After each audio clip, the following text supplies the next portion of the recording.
Good morning.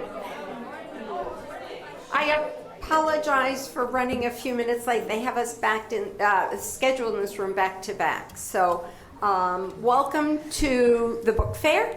My name is Barbara Sussman. I'm a faculty member in the English department here at Wolfson campus. Thank you. Hi.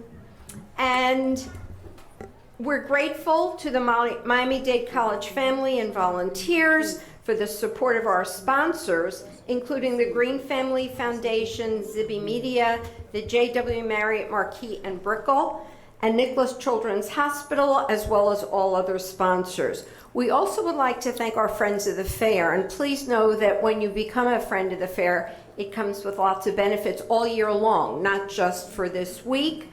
Please consider becoming a member or gifting someone with a membership if there's a book reader you love.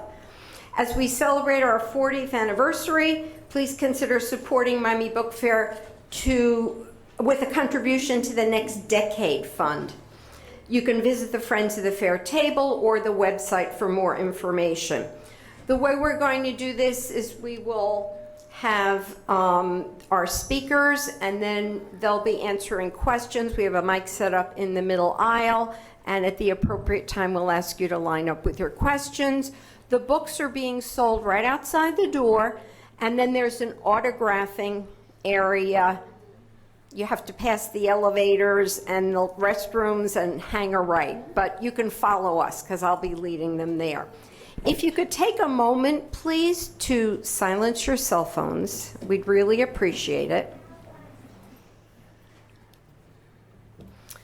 Going from your right to my left. All right. Okay. We have Elizabeth, right? Right here.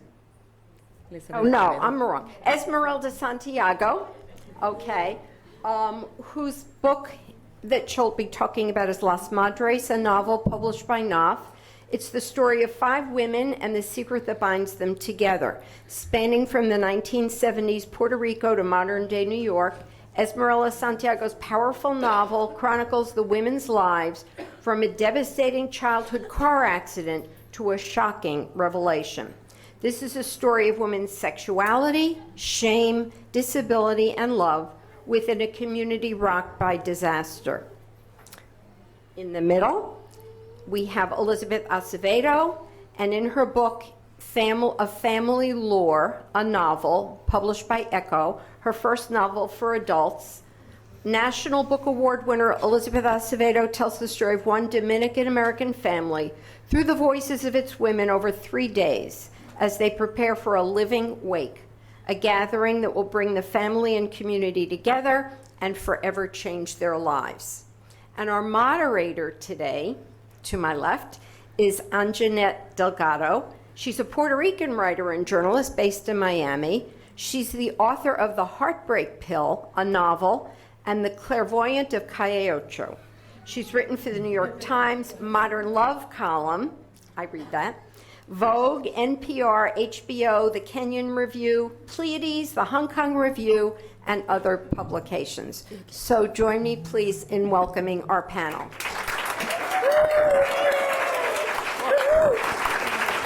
Thank you so much. Thank you so much for introducing us, and thank you all for being here. I know it was a little downcast today, so thank you for risking it and saying, we're going anyway. Right? And coming to listen to these masters of their figurative pens, I'm going to say, who've written these amazing, sweeping novels for us today to talk about family and the ties that bind us and what happens when you're allá y acá, right? And half your heart is somewhere else. So hopefully we'll have a great time for you today. I woke up this morning so nervous about these 2 novels. As you can see the size of them. I read one before and I read the other one more recently, and I had about 300 notes. And I can't ask 300 questions, obviously. So I said, okay, I'm going to try to take care of some of the questions by just doing a little frame or an intro for those of you who haven't read them yet. You're in for a treat. And hopefully that will get us there, okay? So, con el permiso de las señoras. what novels these two writers have given us. By the way, I wrote this at 5 a.m., so, cut me some slack. Both Las Madres and Family Lore are sweeping and vicious in their scope, epic from start to finish of their well-researched historic perspectives. Esmeralda and Elizabeth tell the stories of entire families of women across generations, spanning at least 50 years, sometimes more, letting every woman speak in her own voice.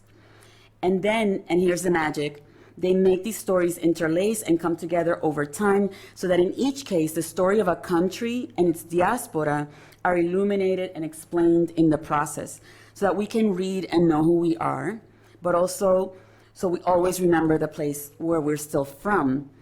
Both novels, I think, also answer some important questions like, how has a Caribbean woman, be she Puerto Rican or Dominican, had to be? What has she done so that her daughters can be what they want to be as Caribbean women, diasporic or not?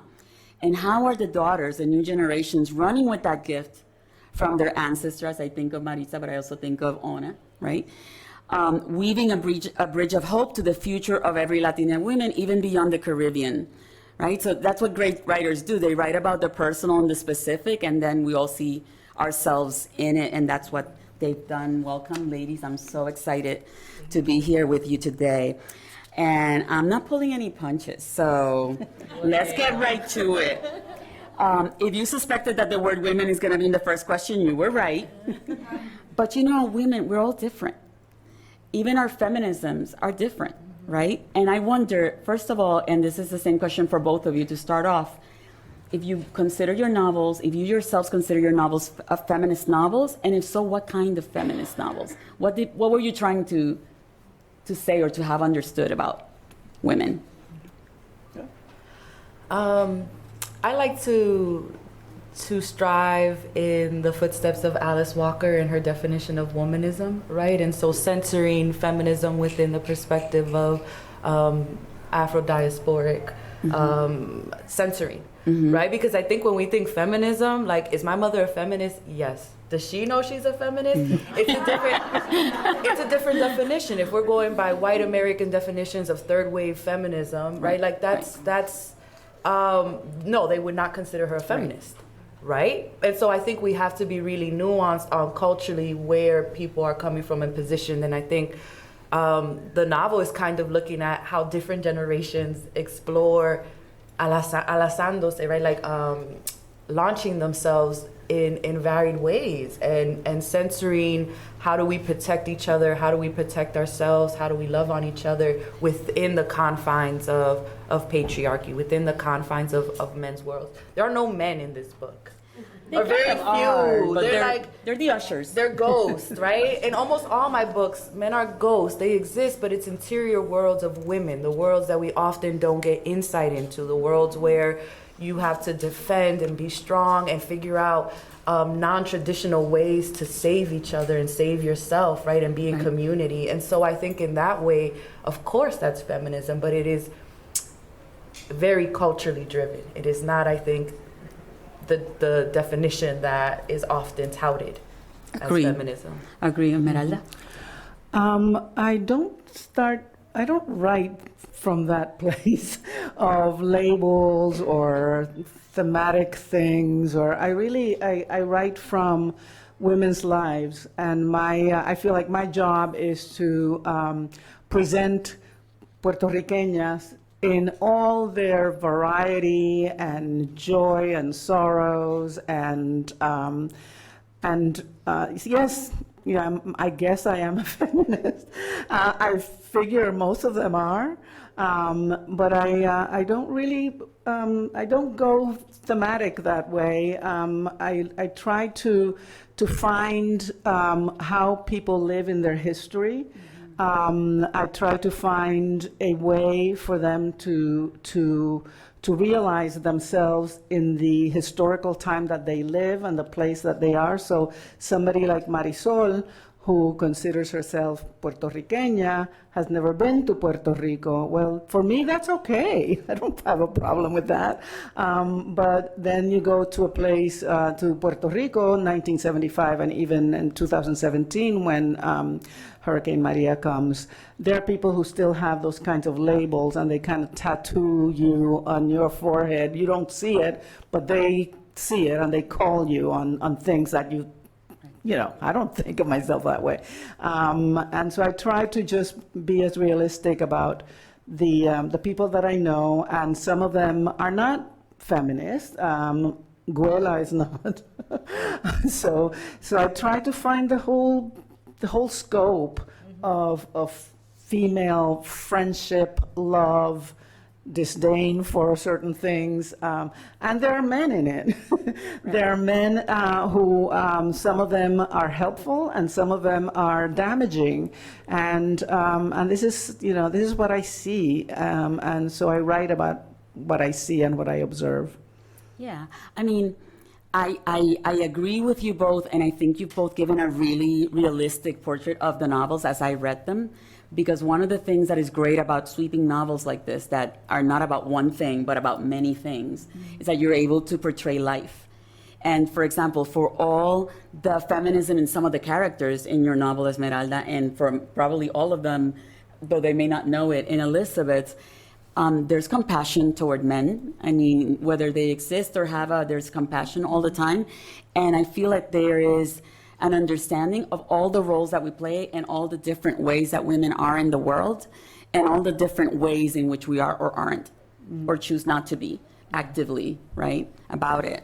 And so I felt them very freeing, both novels, you know, in that sense, not pushing one thing or another, but at the same time giving a voice to a lot of many ways. I don't know if that was your intention, but of course it was, because you're masters.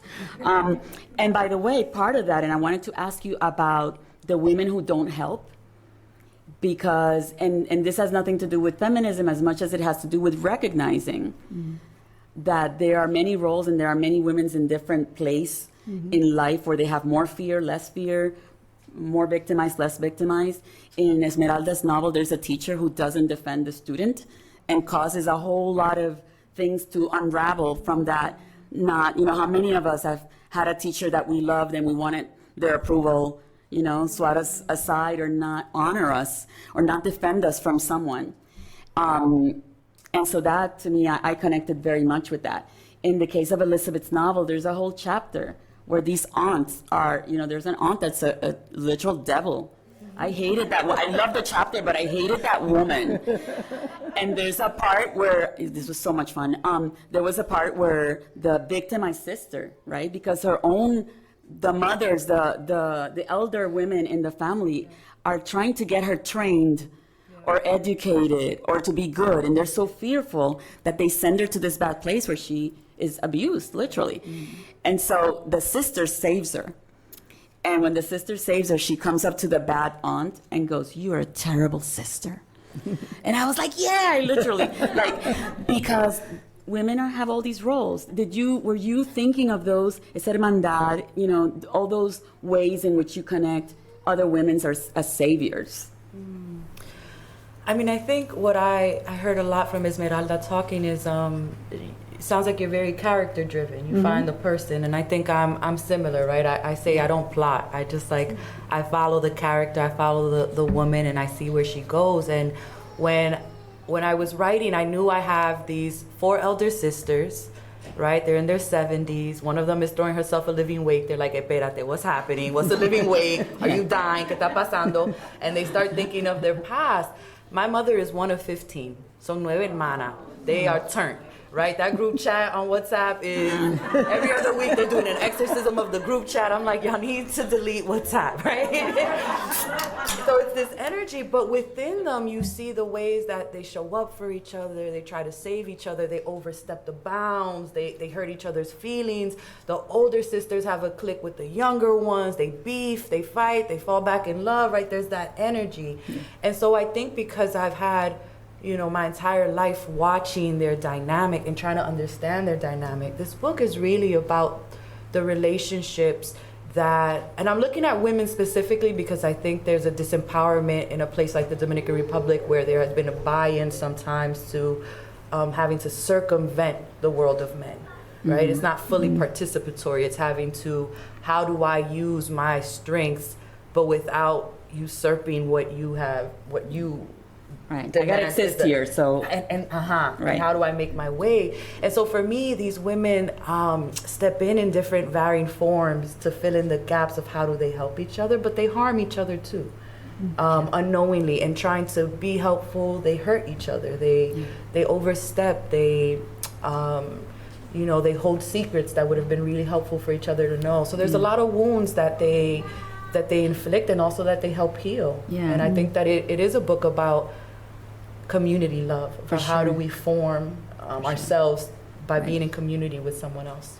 For sure. Esmeralda. I don't begin with a character actually. Then I focus on characters once I have a situation. I guess in a way I'm more plot driven because before I sit down to write a book, I have to know what happens in the middle and what happens at the end. And then I say, okay, who's going where and why are they ending up there and how many people are there going to be and how do I enter into this situation that makes it possible for them to be in the middle of a hurricane in Puerto Rico in September 2017. So I think even in my memoirs, for my very first book, I always start with what's in the middle, what happens at the end, and then the characters begin to emerge from the situation as I ask questions about the situation itself. So it's an interesting process for me because I don't start writing until I know what's going to happen in the middle. But once I know what's going to happen in the middle, it goes very fast. So I have not had a book in 12 years. It's not that it took that long for Las Madres to write it. Actually, I wrote it in about 18 months. But I was writing it. I've written 2 books in between that are still in the gaveta, for various reasons, and I'm happy with those books, and I think one of them, in fact, probably will become sooner than 10 years from now because I might not even be around then. So that's the impetus for me. I'm very focused on Puerto Rican history, how Puerto Ricanos live their history on the archipelago or also outside of Puerto Rico, and how does that affect the character? So I'm always looking for that, what makes people do what they do, because that has been my question since I was a little kid. I was the oldest of 11 children, and I saw a lot of things that I'm like, why did that happen? And so I think my writing really is about trying to answer that question. Why did that happen? There isn't always an answer to that, but for me, there's a lot of importance in trying to figure it out, even if you don't get the conclusion, at least the process of trying to get there. I think is fascinating how people react to those kinds of things. Yeah, and I think listening to you both speak and your processes and how you kind of approach the process, I can say from reading your novel, actually 2 times, that it works because you're organic. Güela is exactly the Güela that we would think would be Güela, right? A woman in Puerto Rico, poor, del campo, religious, all of those things. We can recognize Güela, and yet she's still unique. She has a lot of quirks that I won't give away here, but a lot of delicious quirks. And then Luz is who Luz would be, being born when she was born, right? So everybody's kind of organic. Yeah. Elizabeth goes at it from the relationship. And that also informs us, right? How I am with my sister. So I just felt that they were very true portraits in each case, regardless of how you each approached. It did feel real to me. And that's all I read, women. So. I have a question about diasporas, because you're both writers in the diaspora, and the diaspora is addressed in both your novels. And I wonder if you could share with the audience that beautiful picture that you create, if you were to just talk about one of your characters and make that character the symbol of the person who comes, who is that person? What is in their mind? What are they escaping? What are they hoping for? When you think of a Puerto Rican who comes, and it may be any one of your characters, because you have several that have gone through that experience in different ways. Which one would you choose to tell somebody who didn't know your diasporas about, I think Marisol and Graciela, because they were both born in the United States, but they feel very, very connected to Puerto Rico, to its history, to its people, to everything that the culture represents for them. And in the case of Marisol, she's never been there until she appears in my novel. So it's a curious question for me when I was creating this book. I felt like I needed to have a character, or at least one character like that, because I've now been writing for 30 years, and I hear from you, your experiences living out away from your cultures or your countries. And so I think, we hear the word diaspora recently, very connected to Puerto Rico, but diaspora is like Africans coming from Ghana to Washington, D.C. I mean, we're all going through a very similar experience, and I have discovered that it doesn't matter how many years ago you came to the United States, or whether you were born here, you're still trying to make sense of two cultures, two languages, two histories, and how, el choque between both of them, pero también, they're like tides, and they go together. And I think when I decided that Marisol kind of represented the Puerto Rican who has not been there, I wanted to make sure that she didn't hate it before she left, but as soon as she got there, she was disappointed because she had expectations that were unrealistic. And this is what happens to us when we leave our homes, our home countries. We begin to romanticize and idealize and to be nostalgic about that place. And that place continues to be real to the people who live there. And so there's a difference between them. And that's why she became, to me, the representative of the diasporic Puerto Rican. Yeah, I agree. I felt that way too, like that character reflected some of the people I know. Elizabeth, who would be your character that represents your diaspora as you would want them to see it? Yeah. I think I would go with Yadira. Yadira is of the younger generation. She's not one of the aunts, but one of the cousins. And she was born in the Dominican Republic. She was there until she was 7 years old. And so for me, she's the hinge of, has adopted American culture, was basically raised in American culture, but has enough memories, especially of the sweetest time of her life, right? Of the innocence of being really young and loved and cared for, and all these memories that she constantly wants to return to. And so the Dominican Republic represents this this solace. And we see throughout that whenever she has anxiety, she's in therapy, she's on medication, like she got a lot going on, right? But whenever she needs healing, she wants to run back home, but there's no one left. Right? La abuela se le murió when she was young, and that was her closest person. Her mother lives here, all her aunts are here, and so it's place, but it's memory she's constantly trying to return to. And I think that the experience of the relationship between nostalgia and diaspora, I think she captures really clearly for me. Yeah. I thought Yadira was very interesting also because, she's in love with someone that has come back into her life in the weirdest ways at the weirdest times. It's so hard not to give away the whole book. It's just oh no, but that's not a secret. Yeah. She fell in love with someone when they were 16 and he got locked up, and now she's back 16 years later, and she's like, hold on, wait a minute. We was kids, we not kids, what's happening? Yeah, but it's still there. I know, but we gotta give them a little spice. The whole thing. Yeah, there's a lot of spice. By the way, and that leads us to our next question. I want to change gears a lot and talk about sex. And I have to ask you, Elizabeth, what is a magical alpha vagina, and do I have one? I can't answer that. It's possible that I might have one. It is very possible. Okay. Only you can answer that, Okay. right? So all the women in the story have some type of magic. Flor can see when someone's going to die in her dreams. So that's why when she decides to throw a living wake, they're like, what did you dream, right? Ona, who is our narrator, has an alpha vagina, which is very confusing for her family because they're like, I don't think you can say that out loud. Like she's trying to talk to the family, like, ¿Qué tu secreto? What's your magic? And she's like, my popola tiene magia, right? And so it's, the aunts are like, oh, espérate, like, La verdad, hija de Dios. Right.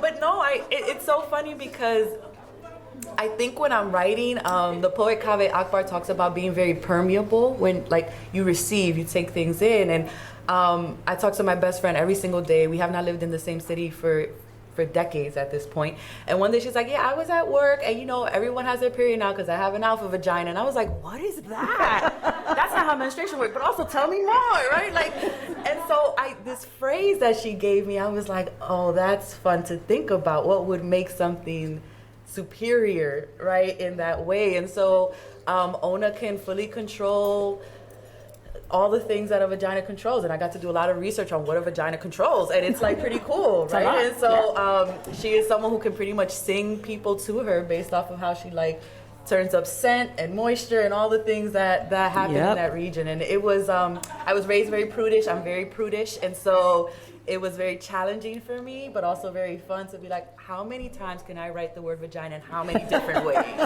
What is all the slang I can find? Thank you very much for that. And then, Esmeralda, I read some of the most tender, long-standing in my brain scenes, sex scenes, las más tiernas in the book. I think Marisa was the one who, for me, brought that. And I had already met you and we knew each other. So it was a little bit like, you don't want to read your mom's diary or your sister's diary or anything. And it was like, oh my God. Tell me about how you use sex in this novel and how that all came to be. It's so, se queda con uno más allá de lo sexy y lo que pueda dar risa, lo que sea. It's just very... I'm always surprised when people tell me there's a lot of sex in my books. It always surprises me because I don't think about specifically I'm going to do that, but I did want to have a loving relationship between a man and a woman, just like there's a relationship between Ada and Shirley. Right. That I think love is love regardless, right? And then her parents, they love each other. It was very important to me that especially with Marisol and Warren, because he really is kind of in the background, but he's not in the background of Marisol's life or the life of her mother. And so I thought it was really important to have, to show that he is a tender, good man, patient, all the things that we all wish for, sexy and funny, all these things. And so in the writing, it emerges. And I'm one of these writers who just will write whatever, lo que se me ocurre. It doesn't, I don't edit myself until I actually have an actual finished draft of my books. So then I just look, I found that moment when Marisol and Warren particularly had just had a sexual encounter. And so there are moments of tenderness with them. And then they get into a real serious discussion about who is 100% Puerto Rican and who isn't, And I think to me, that's part of a loving relationship, is that you go in and out of these kinds of discussions and conversations, and that love is about trust. And being able to trust the other person to say anything, and you are able to respond in a respectful and loving way rather than empezar a gritar or challenge them or tell them you're wrong or whatever. So that, I guess that's sexy about him. It was very sexy, Esmeralda. Mira, ve, yo lo sabía. ¿Tú ves? Eso es el sexy. Es sexy. Es que me mojé. And not in a fun way. Alpha vaginas. Hablando a Warren, wow. Los espíritus de los personajes a veces Sí, claro, ellos están se aquí. despiertan cuando uno habla de ellos. Eso pasa sometimes. Thank you so much for your answers. I found them both very sexy in different ways. But, and I love that aspirational thing where I don't know if you, I can't remember if any of you said it expressly, but it was very strong, the thought that a good relationship is possible and that that's what we must strive for, that's what we deserve. Like that was clear to me after I read each novel, right? Even though, yes, we're talking about what may have gone wrong and the bad relationships that there are, and we don't shy away from that, but in the end, the message is you do deserve better, and you can have it. There are men and partners that you will find who will give you that. So I thought that was very affirming. Okay, I have only 2 more questions, and it's going to be up to you how much you want to answer from them. I want to very briefly talk about craft, because I have no idea how you guys wrote these novels. In Elizabeth's, not only is she giving you every perspective of every woman from her voice, but also there's a woman who kind of gets into each chapter, kind of como la vecina chismosa. Like, ay, espérate, que te tengo que contar esto. Wait, what she's telling you is not true. And it's like, whoa. And then in Esmeralda's, I mean, time, ella hace lo que le da la gana con el tiempo. Like, time bends, it stretches, it goes back and forth, and you understand everything. How did those decisions come about? And did that mean something? Did that put at risk the novel at any time by being, as ambitious as you were? It's really hard to write a book that's this big if you are not someone who outlines. And so it was difficult to keep track of the many different timelines. I mean, we're spanning 70 years, 2 different countries, a lot of different cities.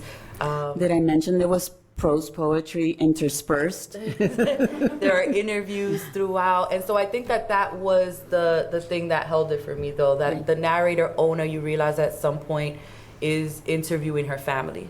And so that part of the reason why there are interjections, why there are asides, why that's not true, like she's lying right now, like it's because we have someone who is basically our tour guide through this family. And I would say that helps bring the novel together for me, because then I could lean on the fact that I have this character who is a trained anthropologist who is asking really important questions, but who can also contextualize things. So when I felt the novel getting too big, too messy, are they going to remember who this character is? Are they going to have context for the fact that, like, in the Dominican Republic, people used to loan out family members to more prominent families, and maybe they would get sent to school, maybe they would just be a servant. Are they going to understand that postpartum depression wasn't something that was a conversation at that point in time? I could lean on Ona to come in and kind of guide and add context as a scientist, right? And so prior to having made that choice, the book was doing a lot of things, and I was like, this is a short story collection, is it, like, get it though, right? But then she helped me bring it all together so all the pieces make sense. So what looks to me complicated is actually the thing that helped you put a thread to everything. Yes. Yeah. Esmeralda, and you? Yeah, I also recommend outlining. I think the more experienced a writer you become, the more likely you are to do outlining, because it makes things easier in the long run. If you have a sense, you will never have writer's block if you outline. Believe me. And what I do, I actually have, I do a timeline first. I really start with the history. Again, I always start with the situation and what's going to happen. And so then I do a timeline of the event. So in this case, Hurricane Maria. And I used to do this by hand, drawing. I'm not a very good artist, but I try my best. But now I know that there's an app for that. So I have a timeline app where I put everything, the history in a different color, and then I begin to plug in the writers. You know, I have a situation, I go, well, who is in this situation? So that's how I start a book, is there's this situation. In the case of Conquistadora, for example, I found a very little short, 4 or 5 sentences, a paragraph in a historical book about a cholera epidemic in 1855 in Puerto Rico. It was actually a global pandemic, but in Puerto Rico, 1/3 of the enslaved people died. And it was just one little, like just a few sentences. I'm going like, why isn't that more well known? And so I began with the idea that this particular situation, this cholera epidemic, would take place in the middle of my book, and then I would go like, well, then I have to learn about cholera. I mean, I go down a lot of rabbit holes, even though I have outlined, that the outlines doesn't prevent you from having tangents and following other ideas just in case there's something that you're missing, but it does make it possible for me to, every day I kind of know where I'm going with the story, and then just run, just run with it, really, literally. I try to get as much of a first draft done as I can before I start fiddling with it. I knew about the Aeon because you turned me on to it. And I'm thinking also, right, when writers root things in the history that was actually happening, because the weirdest thing is reading a story written that takes place in 2001, where they don't mention the towers, like, right, taking place in New York. It's like, right? Like, it just makes you not trust anything you read. So I've become a convert thanks to Esmeralda. But it's very interesting because just to give you a little bit of an anecdote why that was so important. So in Las Madres, there's a car accident, and this young woman, she has the accident. That's what causes her to lose her memory. And so for months and months and months, she had to, undo her seatbelt, open a window, go over the window, There was a lot of action, a lot of motion to get her to do, what was going to happen. And then it occurred to me, did they have seatbelts in 1975? I had to really, I'm going like, well, no, they did not. In Puerto Rico, they were not, you weren't supposed to do it until like 1984 or something. So then all of a sudden you go, oh my God, that solved so many issues for me. It made things so much easier to know that's just not, that wasn't a problem, Right. I didn't know that, by the way. My last question has to do, well, first of all, I was originally going to ask you guys about politics, because there's a lot of politics. But then I said, well, we're Caribbean, and we're all political, right? Our lives are political. Elizabeth has always been a very political writer, I feel.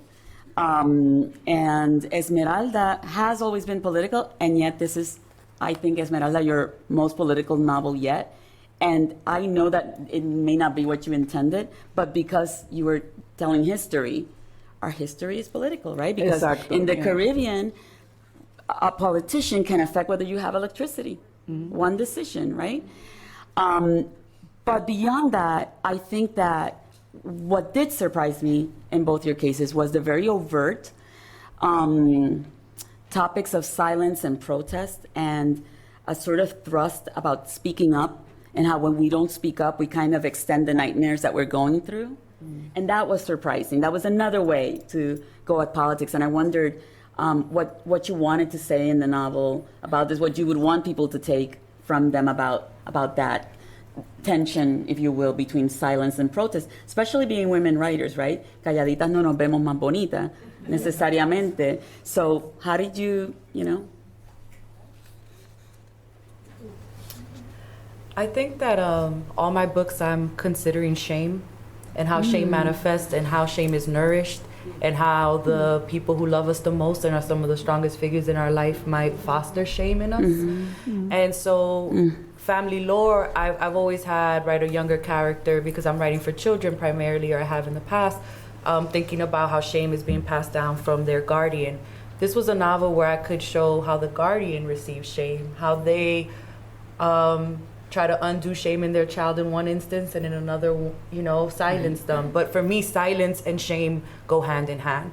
So when someone says, I don't talk about that, or even the ways watching an example of a parent and there are things you just don't know, it's like, well, I can't tell you, I don't know you, right? And all the characters, I think, want to be known by each other, but refuse to say the things that will allow them to be vulnerable and close. And so there's this desire to perform closeness without the actual acts of, tell me who you are, I don't know you, right? And so there'll be entire paragraphs written and then a character will say, but of course I didn't say that, because she doesn't want to hear that. And you're like, oh, all these internal feelings and the speech of what you would say, but how is she going to know that's how you feel? So for me, that is where I'm kind of pushing at silence, and it comes from, I think, direct conversations. I had fibroids removed, and I remember I'm talking to my mom, like, after the surgery, she's like, oh yeah, yo tenía fibroma en mi pierna, and I'm like, what do you mean? She's like, yeah, I had to have surgery because I had so many butt clots.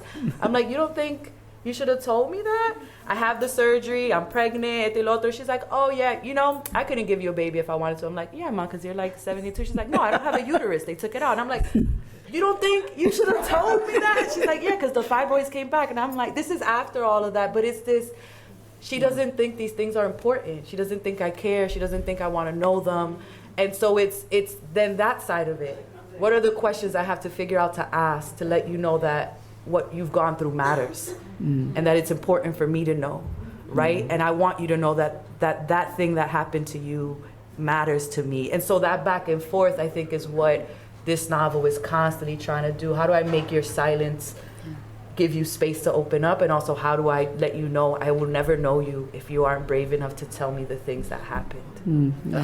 Gut punch. Yeah. Thank you. Esmeralda, you weave those silences and those revelations. Yeah, my focus always is how do people live in their history. So obviously, the politics are part of their lives, and I just try to make it organic to their lives and their attitudes and how they move in their lives, and without being specific about yo soy estadista, yo soy independentista. None of that stuff is as important as the action, your behavior, and your behavior says a lot about your historical time and your stand in the politics of that historical time. Yeah, I found it very, o sea, me impactó muchísimo how the silences were revealed and how, because, you're both right. Secrets are part of any story about families, especially in our cultures, right? Yeah. Okay, so my job is done, and now it's your turn.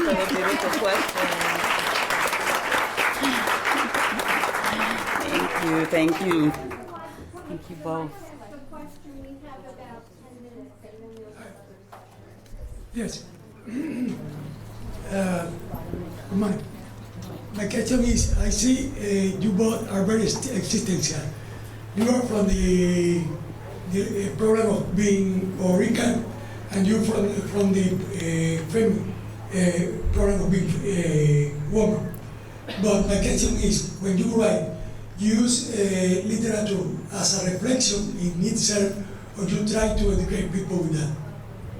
If for what? I don't think I set out with a goal to educate.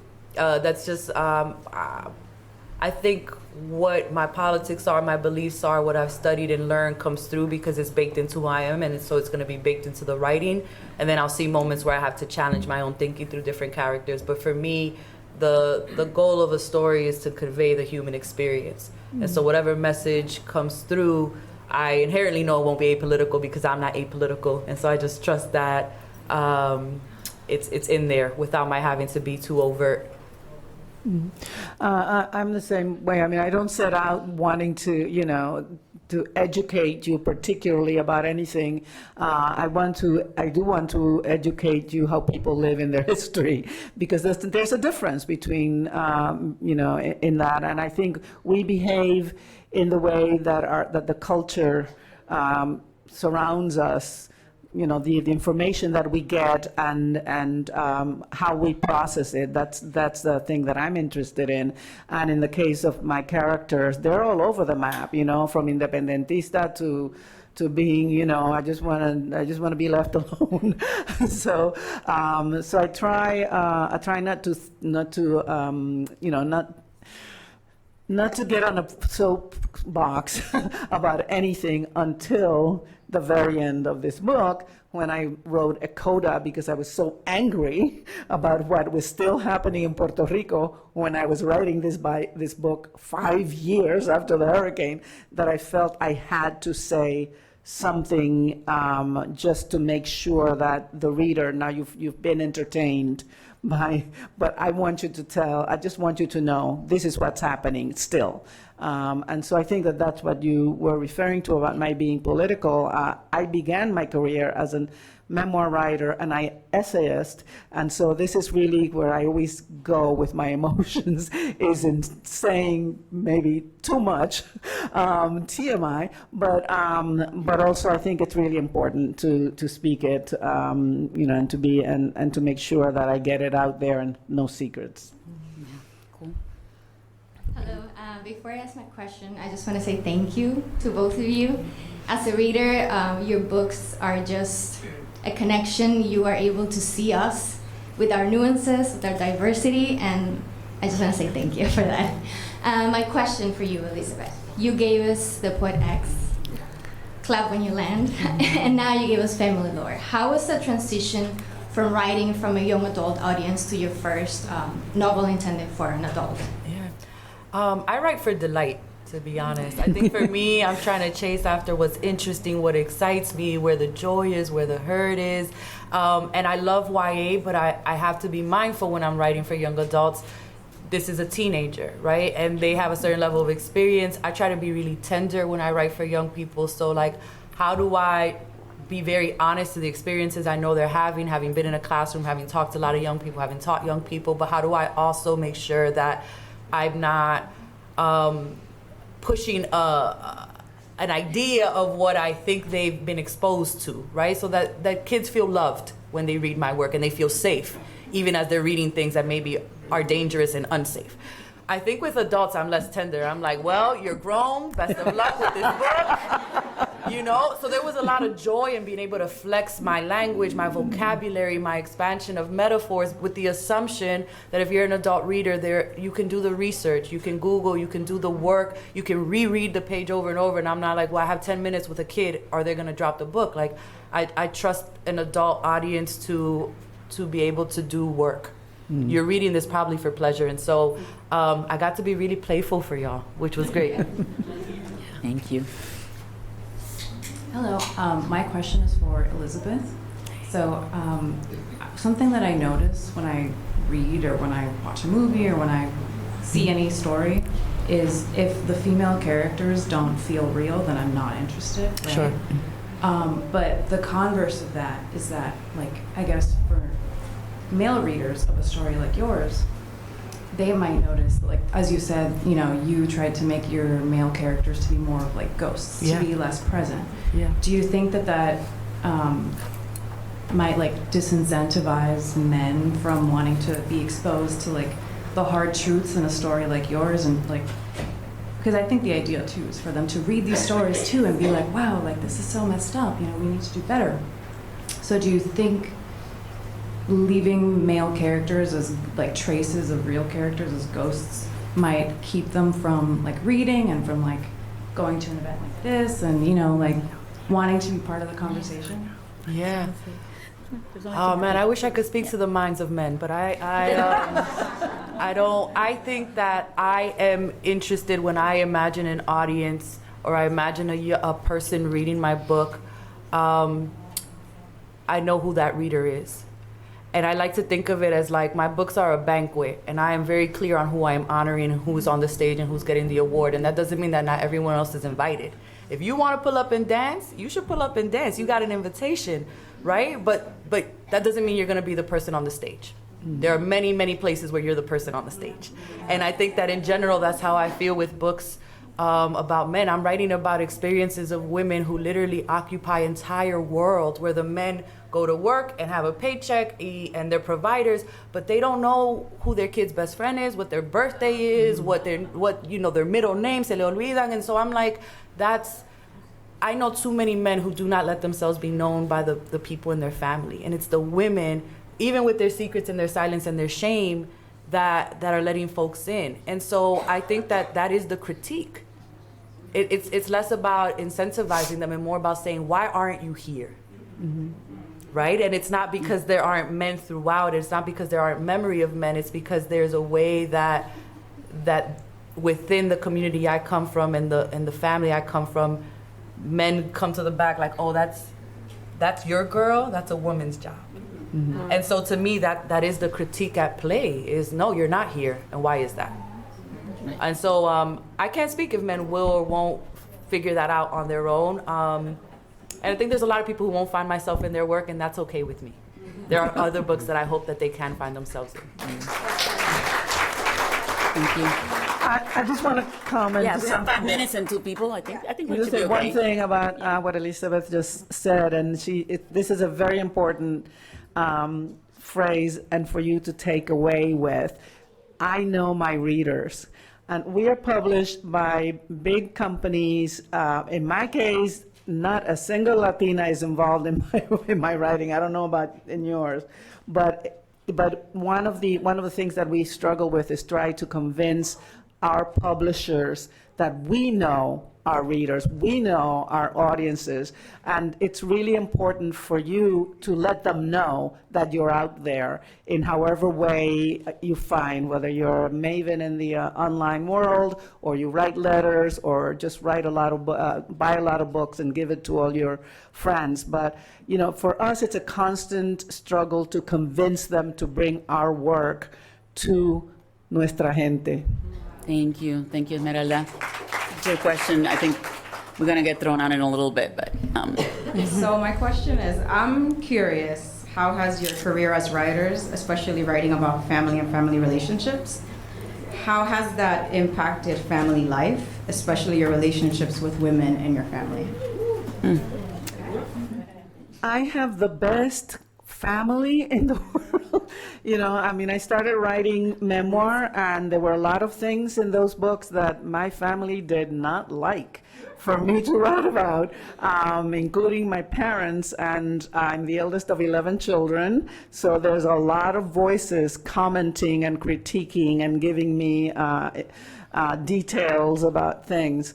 But one of the things that I have discovered, because I was separated from my family for a long time, for reasons not because we don't love each other, but because I was always living really far away from them, it was that they have been incredibly generous about allowing me to say whatever I want to say in whichever way I want to say, even if they don't agree with it.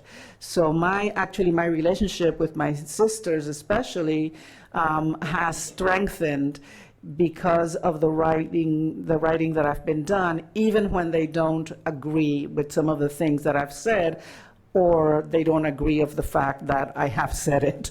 Yeah, same. No, I think my writing makes me more brave. That bravery is disruptive in my family, but it is now a more honest relationship with my family, despite there being difficulties because I have to say things that they don't want to necessarily hear. Yeah. Hi. Such a fan, Elizabeth, first of all. Oh, thank you. I really enjoyed the Poet X. As an older adult, I really enjoyed it too. I felt loved and I felt hugged. And I guess my question is, how much of the Poet X is in family lore? I think that out of all my books, these are the 2 that are probably the most in relationship. And you'll see strands of the Poet X, the relationship between mothers and daughters, the way that shame and silence is working, the needing to speak up and speak back, which I think are trends. This is not in verse, right? And I would say that although some of the questions are there, you'll see that there's been an evolution of thought that I'm also working within. And so I know people always want that Poet X feeling, and I'm like, I'm sorry, reread it, because I don't think I'm coming back. Thank you. Yes, thank you. Thanks, everybody. Thank you. Thank you to our authors.